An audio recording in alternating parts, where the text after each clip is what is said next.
visto antes, pues vamos a dar ya la bienvenida a Joaquín Robles, analista de XTB, para hablar de todo esto y mucho más. ¿Cómo estás, Joaquín? ¿Qué tal? Muy buenas tardes.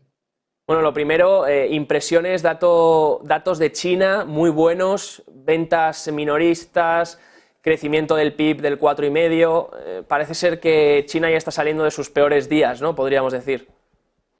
Bueno, es lo que se esperaba, ¿no? Tras prácticamente 3 años, ¿no?, de duros confinamientos con unas restricciones mucho mayores, ¿no?, que en otros países. En el momento que abriera esa puerta, esa reapertura, pues obviamente se iba a notar, y además teniendo en cuenta que es el mayor consumidor, ¿no?, de materias primas y uno de los principales centros de manufacturas a nivel global. Pero es verdad que este dato ha tenido luces y sombras, ¿no? Ha sido mayor de lo esperado, un 4,5% cuando se esperaba un 4%, se va acercando a ese objetivo de crecimiento para este año, el 5% que tenía el gobierno, pero como bien decías, mientras las ventas minoristas, que son muy importantes para el gobierno porque se quiere que China precisamente crezca a través de ese consumo interno, han sido mucho mejor de lo esperado, 10,9%. Bueno, pues el negocio industrial, que ha sido el 3,9%, ha estado por debajo, ¿no?, de las expectativas, y yo creo que eso se viene viendo en los últimos datos de PMI, aunque el último fue muy bueno. Los primeros, ¿no?, de enero, febrero, marzo, pues fueron mucho más débiles de lo que se esperaba o de lo que cabía, ¿no?, interpretar por el mercado cuando se decidió pasar, ¿no?, a un modelo muchísimo más dinámico. Entonces, bueno, yo creo que ha servido para impulsar a los mercados, y quizá la única nota negativa es que estos datos pueden hacer que el gobierno no se vea tan forzado como se especulaba durante las últimas sesiones a aplicar estímulos monetarios. Se está hablando de ayudas, ¿no?, a la construcción o también a infraestructuras, y también pues otra vez que volvieran, ¿no?, con las ayudas a los vehículos eléctricos para tratar de incentivar un sector que se había quedado un poquito más deprimido durante los últimos años.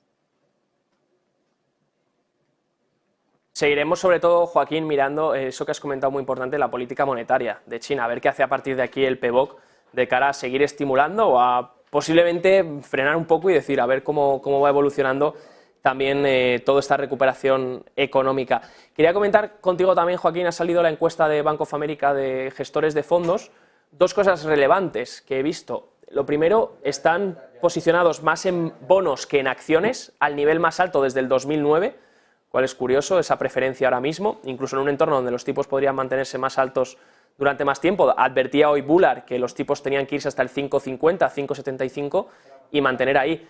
Y por otro lado dicen que el oro está ya sobrevalorado. ¿Qué opinas de estas dos conclusiones? Bueno, la primera no nos extraña, ¿no? Obviamente hay incertidumbre, hay un miedo a una desaceleración económica, a una recesión leve.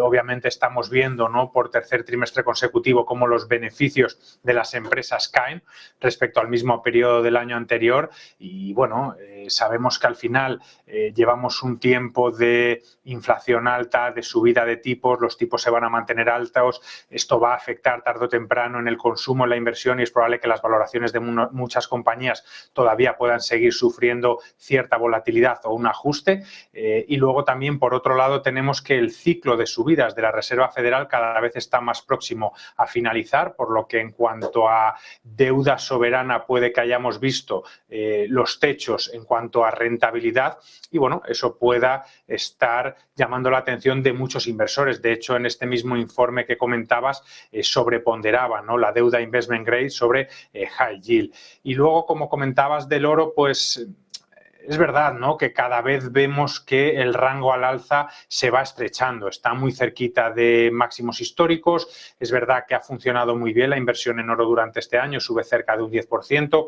Nosotros pensamos que durante las últimas semanas ha estado muy impulsado precisamente por esa caída en la rentabilidad de los bonos, porque al final el bono norteamericano y el oro son dos activos refugios, pero hasta ahora había uno, que era el bono norteamericano, que estaba ofreciendo un buen rendimiento, ¿no?, llegando a superar incluso en varias ocasiones el 4%. Ahora que ese rendimiento va cayendo, pues muchos inversores vuelven a mirar al oro, y también en esa debilidad del dólar. Había estado muy fuerte durante el último año y ahora sobrepasando, por ejemplo, contra el eurodólar ya el 1,10 durante estas últimas sesiones, pues obviamente al cotizar en dólares este metal precioso, pues se hace comparativamente más barato. Así que, aunque pensamos que probablemente pueda seguir subiendo algo más el oro y se vaya a mantener en unos niveles por encima de los $2.000 por onza, es verdad que el recorrido al alza cada vez parece estar más limitado. Muy limitado el recorrido al alza, como dices, Joaquín, interesante ese punto. Y de hecho has comentado el dólar, claro, porque al final para que el oro pueda seguir teniendo ese recorrido, el dólar tendría que seguir contrayéndose. Se hablaba ya de mercado bajista, de cuarto mercado bajista en los últimos 50 años, el otro día. ¿Creéis que el dólar realmente ha entrado en ese mercado bajista o que podría todavía sorprender un poco al alza, como de hecho están haciendo los intereses? Nosotros pensamos que no tanto. Yo creo que los inversores están especulando con ese momento en el que la Fed pause las subidas de tipos. No sabemos si se va a producir en mayo o en junio. Es verdad que pues la herramienta, ¿no?, del CME, de la Fed Tool, pues dicen que el 86%, ¿no?, de los inversores piensa que van a subir tipos en el mes de mayo, 25 puntos básicos, pero ya tan solo el 22% piensa que lo van a hacer en junio, por un 70% que piensa que no.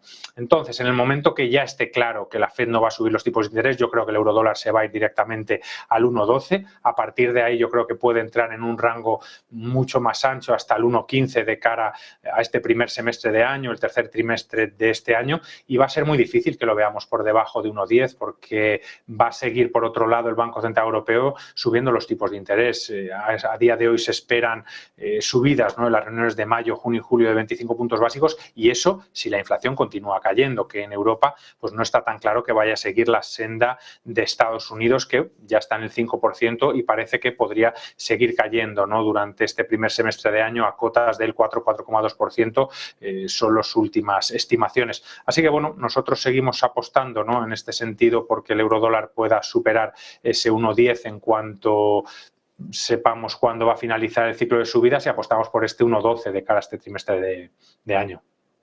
Pues gracias, Joaquín Robles, por darnos todos los detalles sobre el dólar también. Te agradezco un día más por el análisis. Que tengas buena tarde. Joaquín Robles, analista de XTB. Igualmente, muchas gracias.